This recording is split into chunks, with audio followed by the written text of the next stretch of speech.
Hello guys, I am again here to explain some basic concept of chemistry और इस chapter का आज lecture 5 है और मैं लगातार आपको मोल कॉन्सेप्ट बता रहा था और मोल कॉन्सेप्ट के बिहाफ पर मैं पार्ट नंबर 4 बताने जा रहा हूं और इस पार्ट में मैं मोल कॉन्सेप्ट को खत्म कर दूंगा। लेकिन इस पार्ट में मोल कॉन्सेप्ट का सबसे इंपॉर्टेंट और टफ एरिया आता है और वो है रिएक्शन बेस्ड न्यूमेरिकल्स। थोड़ा सा दिक्कत करता है ये, मैं कोशिश करूंगा कि आपको थोड़ा सा आसान लगे। तो रिएक्शन बेस्ड न्यूमेरिकल्स का एक पहले आसान एग्जांपल मैं लेता हूं और वो आसान एग्जांपल कुछ इस तरीके से है।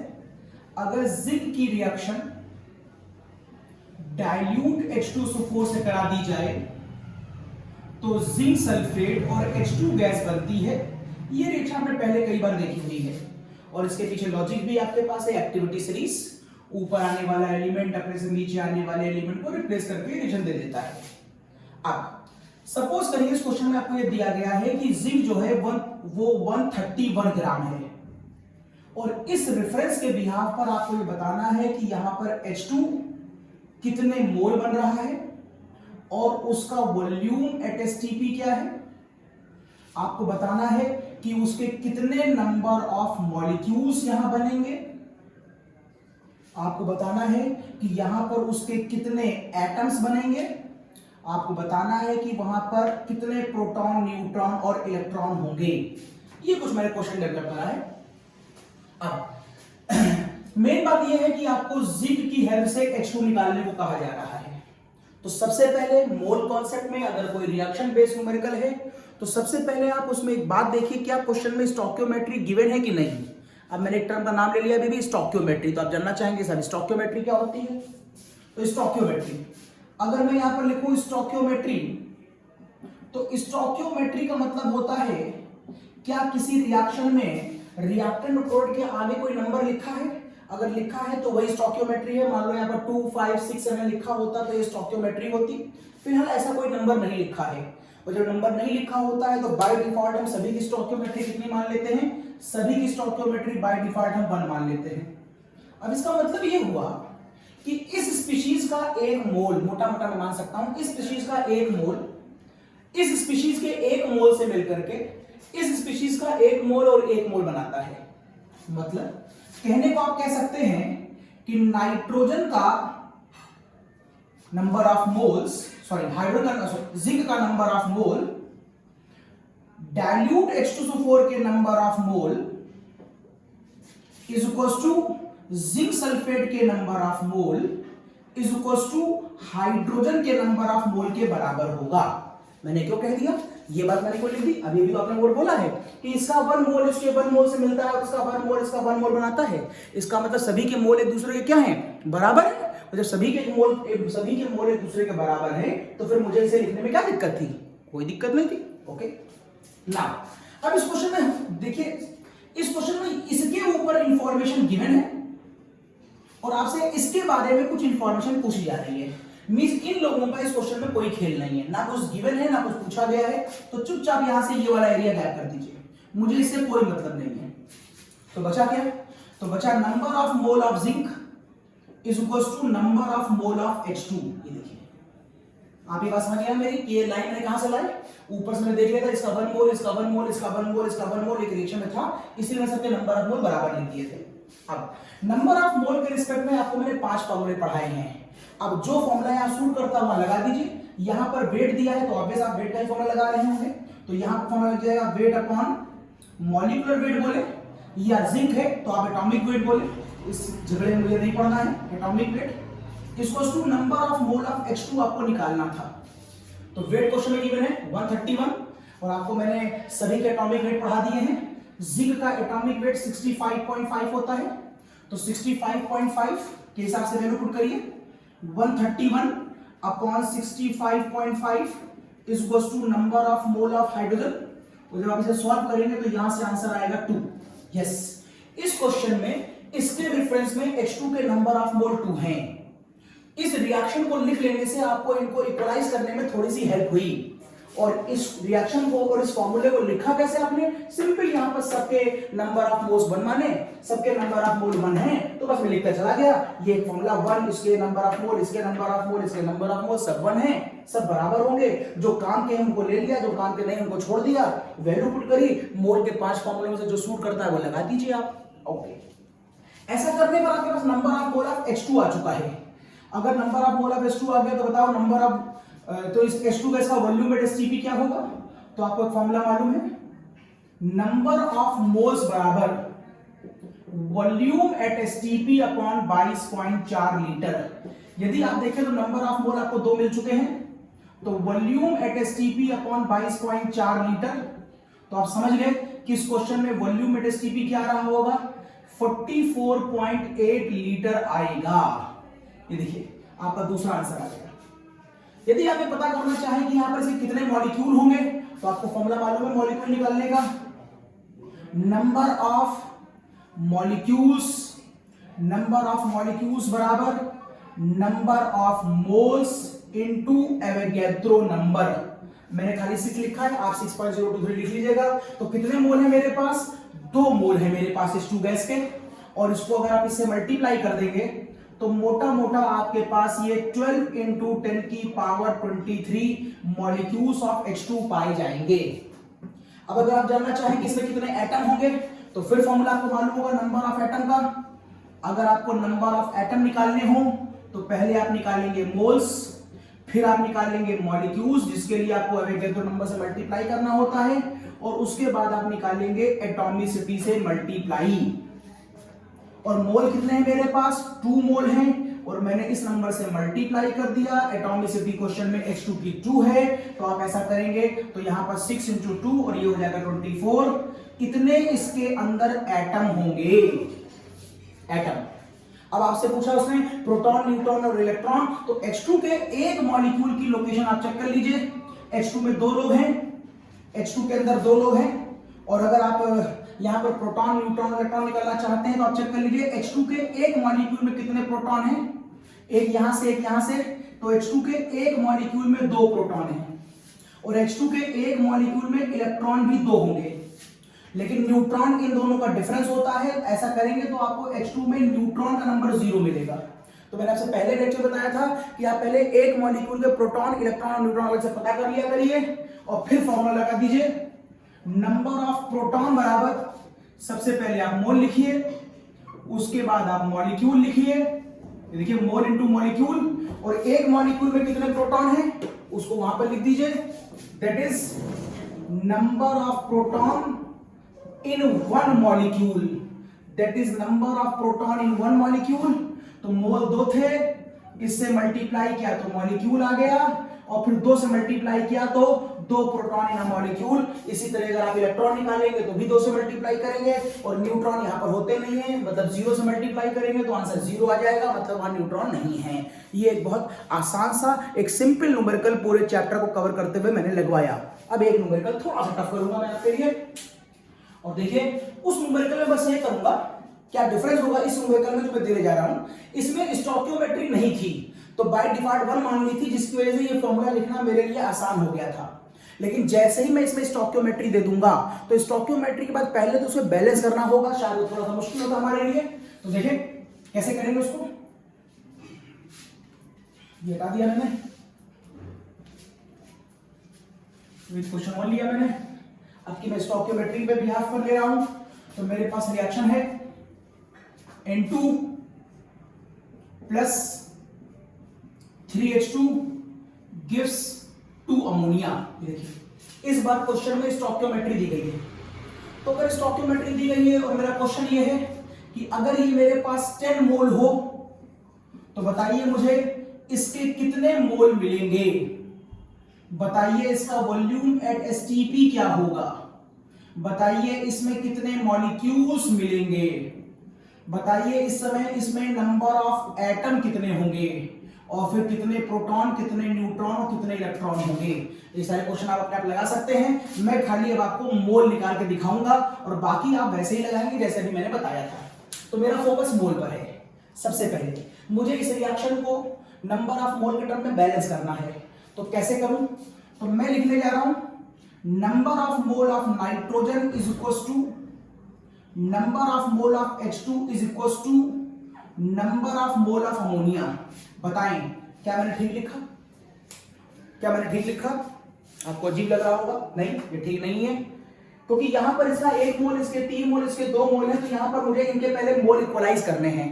तो मोल इक्वलाइज करने की मैं आपको ट्रिक बताता हूं। मोल इक्वलाइज करने की ट्रिक है कि जिसमें स्टोइकियोमेट्री आपको दिखाई दे रहा हो, बस उस स्टोइकियोमेट्री को आप इनवर्स में भेज दीजिए।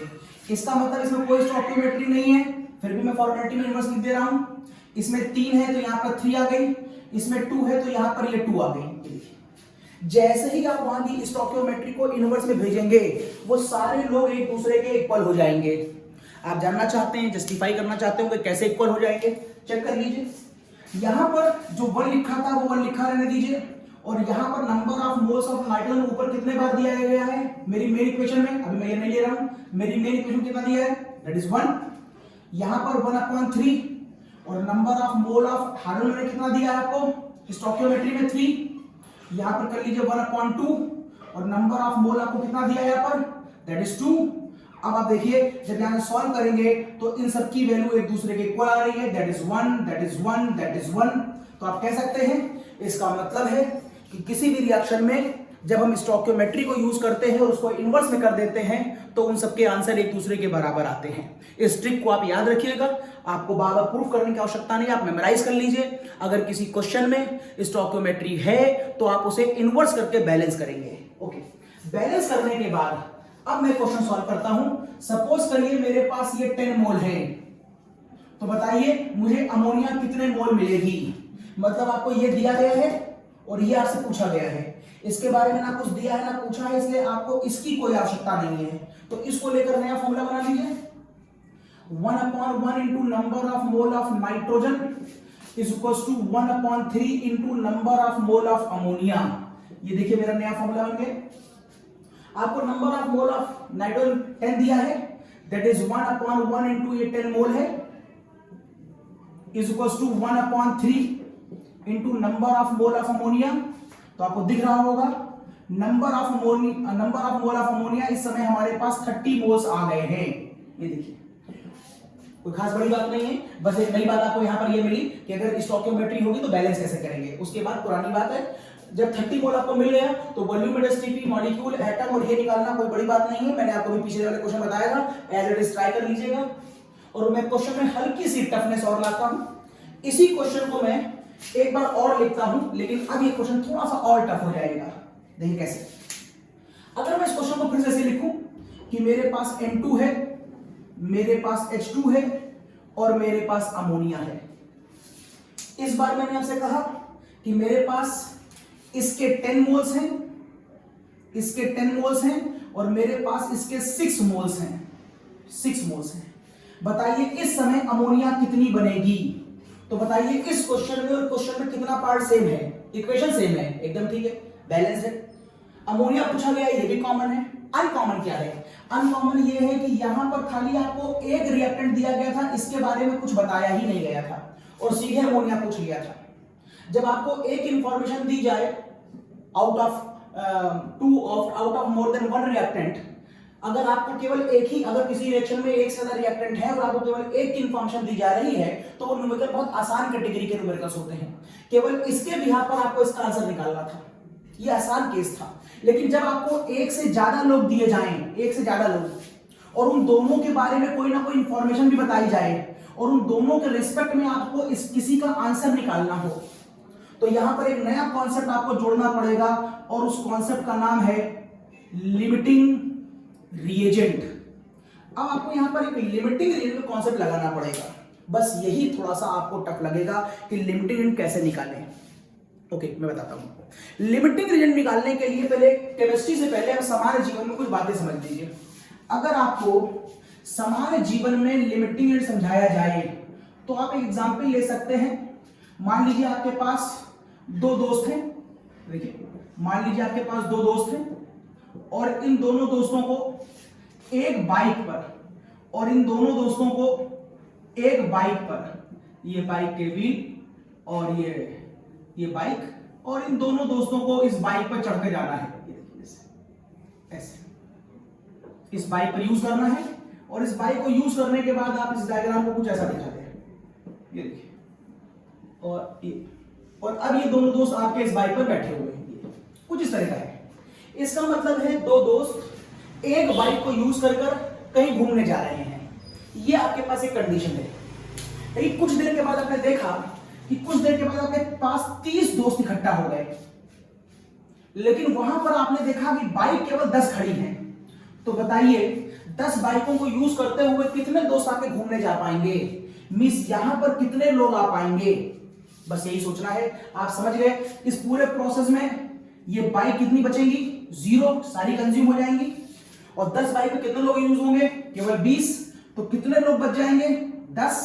इस पूरे प्रोसेस में क्या चीज पहले खत्म हो गई, बाइक। जो पहले खत्म हो जाएगी वही क्या होगा, लिमिटिंग रिएजेंट। केमिस्ट्री भाषा में मत जाइए, यहां देखिए बड़ी आसानी भाषा में आ रही है आपको। समान जीवन में जब दो लोग मिलकर भी कोई एक काम कर रहे हैं, उसमें जो चीज पहले खत्म हो जाती है वो होता है लिमिटिंग रिएजेंट। एग्जांपल और देख लीजिए आप। मेरे पास 2 ब्रेड की स्लाइस है, और उन 2 ब्रेड की स्लाइसों के बीच में मुझे एक एग ऑमलेट लगाना है।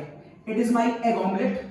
और ये दोनों मिल करके 2 ब्रेड स्लाइस के बीच में इस तरह से एक एग ऑमलेट की फॉर्म में एक सैंडविच देंगे। ये फिगर है, 2 ब्रेड स्लाइस, एक एग, और ये फिगर बननी है। अब मैं कह रहा हूं कि मेरे पास 4 ब्रेड स्लाइस है, लेकिन मेरे पास केवल 10 एग हैं। बताइए ये दोनों मिलकर के कितनी इस तरह के सैंडविच फॉर्म करेंगे। आप समझ गए होंगे। ड्यूरिंग द प्रोसेस ये पूरा का पूरा यूज हो जाएगा, ये 0 बचेगा, और एक बार में 2 स्लाइसें यूज होंगी, तो 10 बार में 20 स्लाइसें यूज होंगी, तो कितनी स्लाइसें बच जाएंगी, 20 स्लाइसेस बच जाएंगी। मींस क्या पहले खत्म हो गया, एग ऑमलेट पहले खत्म हो गया। तो यही आपका लिमिटिंग रिएजेंट था। तो आपको किसी भी क्वेश्चन में पहले लिमिटिंग रिएजेंट डिसाइड करना होगा, और फिर जितने भी आंसर होंगे वो लिमिटिंग रिएजेंट के रिस्पेक्ट में ही निकाले जाएंगे। क्योंकि अगर आप इस वाले क्वेश्चन का आंसर एग के रिस्पेक्ट में निकालेंगे कि स्लाइस के रिस्पेक्ट में, जो पहले खत्म हुआ है उसी के रिस्पेक्ट में निकालेंगे, क्योंकि स्लाइसेस तो बहुत बची हैं लेकिन वो बाद में कंज्यूम तो हो नहीं रहे हैं, इसलिए आप इसको लिमिटिंग रेट नहीं मानेंगे और इनके बिहार पर आप आंसर भी नहीं देते। ये समान जीवन का लिमिटिंग रेट क्या होता है मैंने बताया। अब आप इस लॉजिक को यहां पर अप्लाई करके देखिए, हटा रहा हूं मैं। अब आप इस लॉजिक को यहां पर अप्लाई करके देखिए, और जब आप इस लॉजिक को यहां अप्लाई करते हैं तो आप कहते हैं मुझे बताइए लिमिटिंग रेट निकाला कैसे जाता है। तो इसको निकालने की मैं आपको एक ट्रिक बताता हूं। ट्रिक सुनिए, आपको क्वेश्चन में जितने भी मोल दिए गए हों उसको सीधे उसकी स्टोइकियोमेट्रिक कोएफिशिएंट से डिवाइड कर दीजिए बस। और आप ये देखिए कि किस केस में ये आंसर सबसे लोएस्ट आ रहा है। जिस केस में ये आंसर सबसे लोएस्ट होगा उसी केस को आप लिमिटिंग रिएजेंट कहेंगे। चलिए निकालते हैं। यहां पर इसके मोल्स कितने दिए हैं 10, डिवाइड करिए आप इसको इसकी स्टोइकियोमेट्री से 1 से। यहां कितने मोल दिए 6, डिवाइड करिए आप इसी को इसकी स्टोइकियोमेट्री से, वो कितना है 3। आपको दिख रहा होगा कि ये वाला नंबर लोएस्ट है। इसका मतलब है ये इस क्वेश्चन का कौन हो गया, लिमिटिंग रिएजेंट हो गया। तो मेरे ख्याल से लिमिटिंग रिएजेंट निकालना कोई बड़ी बात नहीं है। पहले आपने रिएजेंट को बैलेंस करना सीखा, ये स्टेप नंबर 1 था, इसको मैं कहता हूं स्टेप नंबर 1। उसके बाद आपने लिमिटिंग निकालना सीखा, ये स्टेप नंबर 2। अब आते हैं स्टेप नंबर 3 पर। जब इस पूरे क्वेश्चन में आउट ऑफ दीज 2 ये डिसाइड हो गया कि ये मेरा लिमिटिंग है, तो अब इस क्वेश्चन की सारी इंफॉर्मेशन मैं इसी के बिहार पर निकालूंगा। जैसे कि अगर मैं पूछूं कि बताओ इस क्वेश्चन में अमोनिया कितना बनेगा, तो आप कहेंगे अमोनिया को इसके रिस्पेक्ट में निकाला जाएगा। कैसे कैसे इसका फॉर्मूला अपने ऊपर कहीं लिखा है, कहीं लिखा है, हाँ यहां लिखा था, मैं दोबारा लिख दे रहा हूं। इसका फॉर्मूला दोबारा लिख दे रहा हूं। तो 1/1 into number of mole of nitrogen, 1/3 into number of mole of ammonia equals to 1/2 number of mole of it is N2 and it is ammonia. Limiting rate कौन है आपका, H2 है। लिमिटिंग रेट कौन है आपका, H2 है। यहां पर H2 आएगा। तो आप इन दोनों के बिहार पर इस क्वेश्चन को सॉल्व करेंगे। ये आपका लिमिटिंग है, इसके बिहार पर आपको इसका आंसर निकालना है।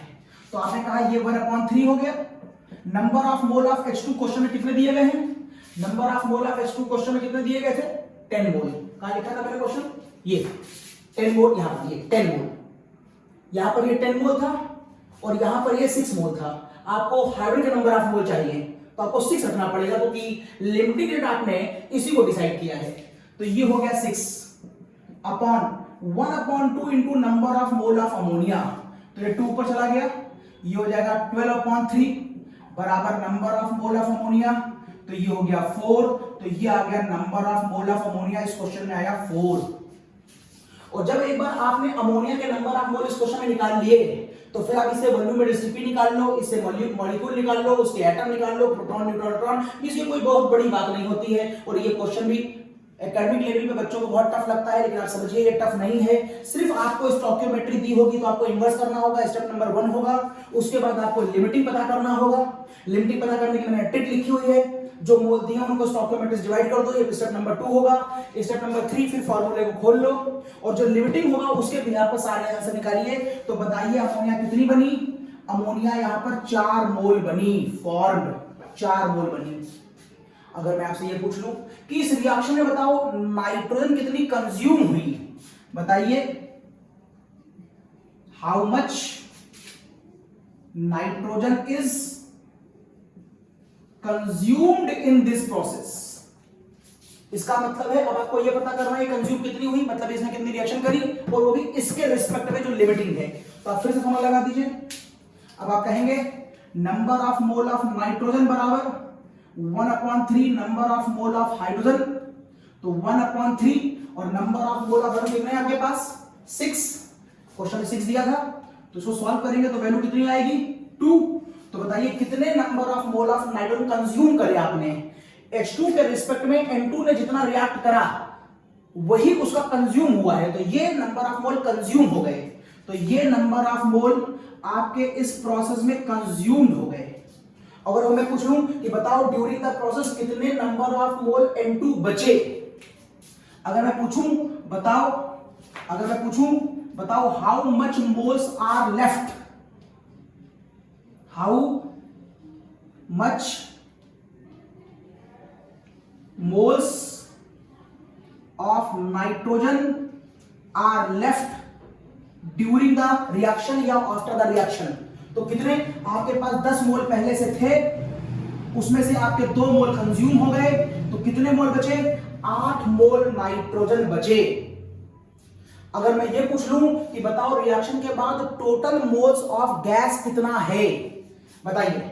अगर मैं आपसे पूछ लूं, ये एरिया रब कर रहा हूं, यही लिख दे रहा हूं, बताइए आफ्टर द रिएक्शन कितने मोल्स ऑफ गैस बचे? तो मेरे पास गैस थी कितनी? N2 थी, H2 थी और अमोनिया थी। N2 10 मोल था लेकिन कंज्यूम हुआ है 2, तो बचा कितना है? 8 मोल तो N2 बचा है। H2 एक लिमिटिंग रिएजेंट था, वो रिएक्शन में पूरा का पूरा कंज्यूम हो गया होगा। जो लिमिटिंग होता है वो पूरा कंज्यूम हो जाता है, इसका मतलब है ये तो बिल्कुल नहीं बचा होगा। अमोनिया कितनी बनी थी? अमोनिया आपने 4 मोल बनाई थी, 4 मोल बनी थी, इसका मतलब है बाद में रिएक्शन कितने मोल आ रही है? 12 मोल आ रही है। अगर वो ये पूछ ले कि बताओ रिएक्शन में शुरू और बाद के नंबर ऑफ मोल का डिफरेंस क्या आया, तो शुरू में नंबर ऑफ मोल कितने थे? 16 थे, तो शुरू में नंबर ऑफ मोल 16 थे, बाद में नंबर ऑफ मोल 12 थे, तो डिफरेंस कितने का आया?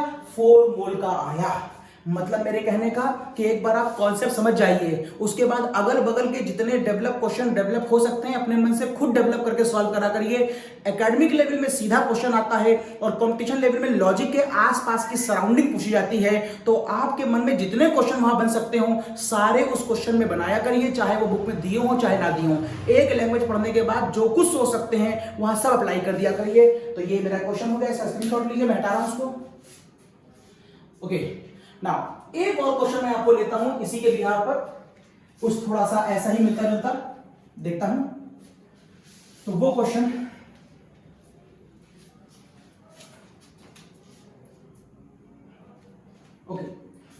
बनता है कुछ ऐसे कि बताइए अगर ये रिएक्शन करा दी जाए सोडियम, अगर हम सोडियम फास्फेट की रिएक्शन करा दें बेरियम क्लोराइड से तो क्या होगा। सबसे पहले दोनों सॉल्ट हैं, डबल डिकम्पोजिशन होगा, सॉल्ट का इंटरचेंज होगा, तो सोडियम चला जाएगा Cl के साथ, ठीक है, सोडियम ने बना लिया NaCl, बिल्कुल ठीक है, और बेरियम और फास्फेट मिलेगा तो क्या होगा, बेरियम +2 और फास्फेट होता है -3, क्रॉस मल्टीप्लाई, यहां 3 यहां 2, तो फॉर्मूला क्या बनेगा, यहां 3 यहां पर 2 आने वाला है, इट इज 2। ये फॉर्मूला बनेगा। बैलेंस करिए, यहाँ बेरियम 3 टाइम है तो यहाँ बेरियम 3 टाइम, यहाँ फास्फेट 2 है तो यहाँ फास्फेट 2। ऐसा करने पे सोडियम यहाँ पर 6 हो गया तो यहाँ पर सोडियम 6, और यहाँ Cl 6 हो गया और यहाँ पर Cl 6 है। Okay, everything is balanced. Now question ये है कि अगर मुझे इसके 30 मोल दिए गए हैं और अगर इसके मुझे केवल 6 मोल दिए गए हैं तो बताइए यहां पर इसके और इसके कितने कितने मोल बनेंगे। ये क्वेश्चन है, ये क्वेश्चन है। और मैंने आपको बताया था लिमिटिंग का लॉजिक आप कब लगाते हैं, लिमिटिंग का लॉजिक आप कब लगाते हैं, जब किसी क्वेश्चन में एक से ज्यादा रिएक्टेंट हो और उन दोनों की इंफॉर्मेशन दी गई हो प्रोडक्ट को पूछने के लिए। अगर दोनों की दी गई होगी तो आपको पता करना पड़ेगा इसमें कौन लिमिटिंग है, इसका आंसर उसी लिमिटिंग के रिस्पेक्ट में निकाला जाएगा। और अगर इस क्वेश्चन में खाली एक ही इंफॉर्मेशन दी जाती और मुझसे आंसर पूछते इसके बारे में ना बताया जाता तो मैं कहता ये न्यूमेरिकल बड़ा आसान हो गया। अगर ये दिया गया है ये नहीं दिया गया तो भी न्यूमेरिकल आसान है, और ये दिया गया है ये नहीं दिया गया है तो भी न्यूमेरिकल आसान हो गया, क्योंकि उसमें लिमिटिंग नहीं लगाना पड़ता है। दो लोगों के आने पर लिमिटिंग लगाना पड़ेगा। तो लिमिटिंग से पहले चलो मैं स्टेप बाय स्टेप करता हूं। सबसे पहले इसकी फॉर्मूला रिएक्शन लिख लीजिए, और फॉर्मूला रिएक्शन मैंने आपसे कहा था खाली नंबर को स्टोइकियोमेट्री को इन्वर्स कर दीजिए। तो ये हो जाएगा 1/2 number of mole of Na3PO4, ये हो जाएगा 1/3 number of mole of BaCl2, ये हो जाएगा 1/1 बेरियम फास्फेट, और ये हो जाएगा 1/6 सोडियम क्लोराइड। ओके, अब इस क्वेश्चन में आपको इन दोनों के बारे में बताना है, इन दोनों के नंबर ऑफ मोल के बारे में बताना है, लेकिन आपको ये डिसाइड करना है कि इन दोनों का आंसर इन दोनों में से किसके रिस्पेक्ट बताना है। तो आपको ये पता करना पड़ेगा कि इन दोनों में लिमिटिंग रिएजेंट कौन है, और लिमिटिंग रूल निकालने की मैं आपको ट्रिक बता चुका हूं कि जो मोल दिए गए हों उसको सीधे उसकी स्टोइकियोमेट्री से डिवाइड कर दो, जो मोल दिए गए हों उसको सीधे उसकी स्टोइकियोमेट्री से डिवाइड कर दो। अब देखो कौन छोटा आ रहा है, ये देखो छोटा आ रहा है, जो कम होगा वो पहले खत्म हो जाएगा। स्लाइस और ऑमलेट में पहले खत्म कौन हो गया था, ऑमलेट। दोस्तों में और बाइक में खत्म कौन हो गई थी, बाइक। जो पहले खत्म होता है वही लिमिटिंग होता है, ये पहले खत्म होगा तो ये हो गया मेरा लिमिटिंग। मेरा पॉइंट नंबर 1 रिएक्शन लिखो, पॉइंट नंबर 2 लिमिटिंग लिखो, पॉइंट नंबर 3 अप्लाई कर दो। अप्लाई कैसे करेंगे, अब आपने डिसाइड कर लिया है कि लिमिटिंग कौन है मेरा, BaCl2, तो मैं समझ गया फिलहाल इसका कोई काम नहीं मुझको। अब क्वेश्चन सॉल्व होगा इसके बिहाफ पर, तो आप इसके सामने एक बार ये लिख लीजिए, that is 1/3 number of BaCl2 that behave as a limiting equals to number of mole of barium phosphate. Okay, 1/3 BaCl2 question में कितने मोल दिया गया था, 6 is equals to ये आ गया number of mole of Ba3PO4 का होल ट्वाइस, तो यहां पर आंसर आ जाएगा 2 मोल्स बनेंगे बेरियम फास्फेट के इस क्वेश्चन में, ये देखिए 2 मोल्स बनेंगे। और इसके बाद आप इसकी जितनी इंफॉर्मेशन चाहिए निकाल लीजिए। जब मोल निकाल लिए तो आप मॉलिक्यूल भी निकाल लेंगे, मॉलिक्यूल निकाल लिए तो आप एटम भी निकाल लेंगे, एटॉमिसिटी आपको दिखाई दे रही है, प्रोटॉन निकाल लेंगे, इलेक्ट्रॉन निकाल लेंगे। आप इसे पानी में घोलेंगे तो बेरियम और फास्फेट निकलेगा, जिसके ऊपर आयंस होंगे तो आप उसका चार्ज भी निकाल लेंगे। इतने क्वेश्चन इसकी सराउंडिंग में बन सकते हैं। ओके, वैसे ही आप NaCl की बात करेंगे तो आप इसके सामने NaCl लिख देंगे, तो आप कहेंगे 1/3 number of mole of BaCl2 बराबर 1/6 number of mole of NaCl, 1/3 BaCl2 के नंबर ऑफ मोल कितने हैं, 6, तो यहां पर करना था आपको 1/6 number of mole of NaCl, तो ये हो जाएगा 36/3 बराबर number of mole of NaCl, तो ये हो जाएगा 12 number of mole of NaCl बनेंगे। और जब NaCl बन गए तो यहां पर मॉलिक्यूल, ये मोल निकाले मैंने, ये मोल हैं, अब मोल से मॉलिक्यूल निकाल लो, मॉलिक्यूल से एटम, एटॉमिसिटी 2 है इसकी, एटॉमिसिटी निकाल लो, इसको पानी में घोलोगे तो एक प्लस और एक माइनस निकलेगा, तो इससे चार्ज निकाल लो, प्रोटॉन इलेक्ट्रॉन निकाल लो, जो चाहो सब निकालो, सब आपको मालूम है। तो केवल वो क्वेश्चन मत लगाओ जो पूछा है, उसकी सराउंडिंग में जो क्वेश्चन बन रहे हैं उनको भी लगा लिया करो। तो ये भी एक अच्छा क्वेश्चन था लिमिटिंग रिएजेंट के साथ। अब एक और क्वेश्चन जो लिमिटिंग के साथ बनता है लेकिन वो थोड़ा सा और टफ हो जाता है और एक नया लॉजिक वहां पर खुलता है, देखिए वो क्या है। तो अगर मैं उसको देखूं तो क्वेश्चन वर्क करता है गैस की फॉर्म में, देखिए कैसे बनता है वो।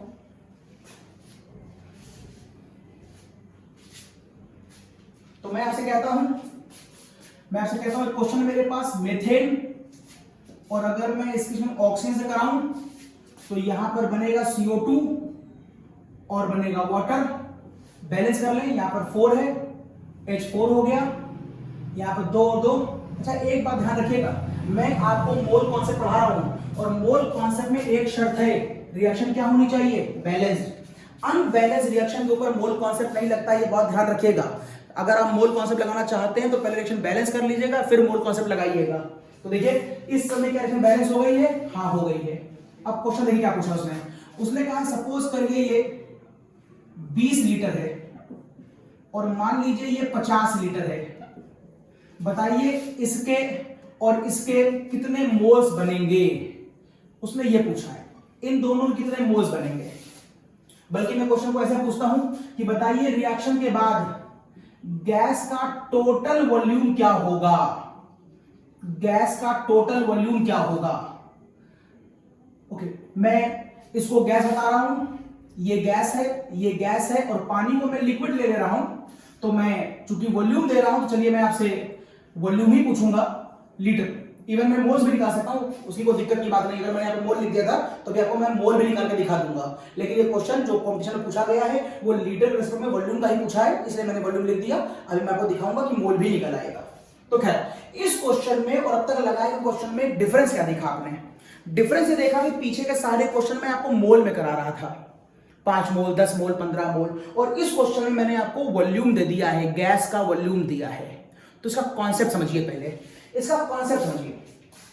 इसका कॉन्सेप्ट यह है कि केमिस्ट्री में होने वाली सभी रिएक्शनें क्लोज वेसल में होती हैं और हमेशा उस वेसल में कांस्टेंट टेंपरेचर और कांस्टेंट प्रेशर की कंडीशन बाय डिफॉल्ट काम कर रही होती है।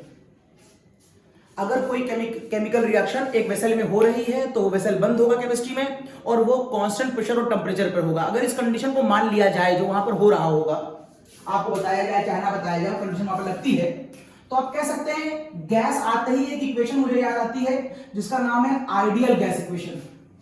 इसे हम कहते हैं आइडियल गैस इक्वेशन। मैं खाली गैस इक्वेशन लिख दे रहा हूं, आइडियल तो कहते हैं, आपको गैस ऊपर पढ़ाया जाएगा।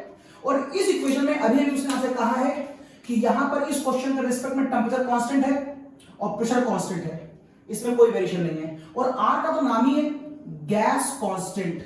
जब ये तीनों चीजें कांस्टेंट हो गई तो वेरिएबल में क्या बचा, वेरिएबल बचा खाली V प्रोपोर्शनल टू N। ये देखिए, इसका मतलब ये हुआ कि अगर इस कंडीशन पर किसी गैस की बात की जाए तो उसके नंबर ऑफ मोल जब बढ़ते हैं तो उसका वॉल्यूम बढ़ता है, उसका जब नंबर ऑफ मोल कम होता है तो उसका वॉल्यूम कम होता है। ज्यादा नंबर ऑफ मोल होंगे तो अगर किसी रिएक्शन में नंबर ऑफ मोल बढ़ रहे हैं एज अ प्रोडक्ट तो वहां पर वॉल्यूम भी बढ़ रहा होगा एज अ प्रोडक्ट। मेरे कहने का मतलब कि इन क्वेश्चनों में आप नंबर ऑफ मोल को वॉल्यूम मान सकते हैं और वॉल्यूम को नंबर ऑफ मोल के लॉजिक की तरह कंसीडर कर सकते हैं। बस यही इसका एक नया पॉइंट है, बाकी सब कुछ सेम है। एक रिएक्शन दी गई है और वो बैलेंस फॉर्म में है। एक खास बात यहां पर यह आई कि यहां पर जो गैस है उनका वॉल्यूम दिया गया था, मोल नहीं दिया गया था। तो बच्चों को लगता है कि वॉल्यूम दिया गया है तो सॉल्व कैसे करेंगे, बिल्कुल टेंशन की बात नहीं है, आपको उस वॉल्यूम को मोल मान लेना है। किस लॉजिक से मान लेना है, पीवी बराबर एनआरटी का लॉजिक लगाइए, प्रेशर और टेंपरेचर कांस्टेंट है। किस लॉजिक से, केमिस्ट्री में होने वाली सभी रिएक्शनें क्लोज वेसल में कांस्टेंट प्रेशर और कांस्टेंट टेंपरेचर पर होती हैं, इसलिए वो तो कांस्टेंट होगा ही होगा। ये लॉजिक लगाकर मैंने एक रफ आइडिया डेवलप कर दिया। अब देखिए, चूंकि अभी आपने वॉल्यूम पर बहुत महारत हासिल नहीं करी है तो मैं स्टार्ट इसको मोल से ही करता हूं और फिर वॉल्यूम में कन्वर्ट कर दूंगा। तो चलिए मोल में पहले स्टार्ट करता हूं। अगर मैं इसके मोल के हिसाब से इसको सॉल्व करूं तो आप कहेंगे इसके नंबर ऑफ मोल स्टोइकियोमेट्री नहीं है, इक्वल्स टू इसके number of mole of O2, stoichiometry को इन्वर्स से भेजा, यहां पर आएगा 1/1 number of mole of CO2, और यहां पर चूंकि ये वाटर है इसलिए मैं लिख देता हूं, लेकिन देखता हूं क्या होगा, 1/2 number of mole of water. ध्यान रखिएगा ये लिक्विड है, जबकि ये गैस है, ये गैस है और ये गैस है। और मेरा ये जो लॉजिक मैं पढ़ा रहा हूं वो केवल गैस पर अप्लाई होगा, लिक्विड पर अप्लाई नहीं होगा, क्योंकि ये जो लॉजिक आपने डेवलप करा है वो आइडियल गैस इक्वेशन से लाए हैं, इसलिए थोड़ा सा एहतियात कर रखिएगा। ये लिक्विड है, ध्यान रखिएगा, बाकी गैस है। ओके, अभी जो कॉन्सेप्ट मैंने आपको नंबर ऑफ मोल पे लिख के दिखाया है, जरा इसी स्पीशीज को वॉल्यूम में कन्वर्ट करिए। आपको मालूम है जो नंबर ऑफ मोल है उसे वॉल्यूम में लिख सकते हैं, इसलिए इस फॉर्मूले का नया रूप देखिए। अब आप इसे कह सकते हैं volume of methane equals to 1/2 volume of O2, इसे कह सकते हैं 1/2 वॉल्यूम ऑफ CO2। लेकिन आप इसके बारे में कुछ नहीं कह सकते, इसे छोड़ दीजिएगा। क्यों नहीं कह सकते? क्योंकि आप नंबर ऑफ मोल को वॉल्यूम में केवल उसी को कन्वर्ट करेंगे जो गैस में होगा। इसलिए ऊपर लिखी गई इक्वेशन नंबर ऑफ मोल की थी, वो आपने सही लिखी थी। नीचे वाले में मैंने नंबर ऑफ मोल को इसके रिस्पेक्ट में वॉल्यूम में कन्वर्ट नहीं करा, क्योंकि ये लिक्विड फॉर्म में था। अब इतना कर लेने के बाद आइए let decide about the limiting reagent first. Limiting reagent same concept है। आप इसको कुछ पल के लिए 20 मोल मान लीजिए और इसको आप कुछ पल के लिए 50 मोल मान लीजिए। तो आपको क्या बताया गया था कि जो मोल दिए गए हों उसको उसकी स्टोइकियोमेट्री से डिवाइड करिए, जो मोल दिए गए हों उसको उसकी स्टोइकियोमेट्री से डिवाइड करिए। यहां पर आएगा 25, यहां पर 20 है, इसका मतलब लिमिटिंग कौन हुआ? लिमिटिंग ये हुआ। अब तुम चाहे इसे 20 मोल मानो चाहे 20 लीटर मानो, होगा लिमिटिंग यही। अगर ये लिमिटिंग हो गया तो ये डिसाइड हो गया कि यहां पर मेथेन लिमिटिंग है, ये डिसाइड हो गया कि यहां पर मेथेन लिमिटिंग है। अब मैं जितने भी आंसर निकालूंगा वो मेथेन के रिस्पेक्ट में निकालूंगा। तो चलिए, वॉल्यूम ऑफ मेथेन बराबर 1/2 volume of oxygen. Volume of methane इस क्वेश्चन में एज अ लिमिटिंग कितना है मेरे पास? 20। तो ये हो गया मेरे पास 20। अगर आप 2 को ऊपर भेज देते हैं तो क्रॉस मल्टीप्लाई, और ये देखिए आ गया volume of oxygen, that is 40। बताइए कितने मोल ऑक्सीजन कंज्यूम हो गए? ये ऑक्सीजन है जो कंज्यूम हो गए। मेरे पास थे कितने? 50 लीटर थे। 40 मोल इस घटना में कंज्यूम हो गए विद रिस्पेक्ट ऑफ मेथेन। तो बताइए कितने बचे? तो आफ्टर सर्टेन टाइम जो लिमिटिंग होता है वो पूरा खत्म हो जाता है, और जो 50 था उसमें 40 कंज्यूम हो गया, तो कितना बचा है? वो 10 बचा है। Okay, now the next part. बताइए कितना CO2 बना है। अगर आप CO2 कितना बना है ये पता करना चाहेंगे तो ये भी आप लिमिटिंग से ही पूछेंगे। तो फॉर्मूला बनेगा volume of methane equals to सीधे वॉल्यूम ऑफ CO2, दोनों 1:1 के रेशियो में है सीधे। इसका मतलब अगर यहां पर ये 20 कंज्यूम हुआ था, अगर यहां ये 20 कंज्यूम हुआ था तो यही वॉल्यूम ऑफ CO2 भी कहलाएगा। ये देखिए क्वेश्चन पूरा हो चुका है। उसने पूछा था बताइए कितना टोटल वॉल्यूम बना, तो बता दीजिए उसको। मेरे पास मेथेन के रिस्पेक्ट में 0 आंसर बचा है। मेरे पास O2 के रिस्पेक्ट में 10 लीटर गैस बची है, और मेरे पास CO2 के रिस्पेक्ट में 20 लीटर गैस बची है। मतलब टोटल वॉल्यूम मेरे पास कितना बचा? 30 लीटर। अगर वो पूछे कि बताइए पहले और बाद के वॉल्यूम में कितना अंतर आया, तो पहले वॉल्यूम था टोटल 70 और अब मिला है 30, तो डिफरेंस आया 40 लीटर का। यस, तो यहां पर मोल कॉन्सेप्ट के न्यूमेरिकल्स खत्म करता हूं मैं। आप अच्छी तरह स्टोइकियोमेट्री वाले न्यूमेरिकल खूब लगा लीजिएगा, और हम लोग नेक्स्ट पार्ट में मिलते हैं जहां पर मैं आपसे मोलैलिटी और मोल फ्रैक्शन के लोगों की बात करता हूं। इसका अच्छी तरह समझिएगा। हम मिलते हैं after a short commercial break next lecture में।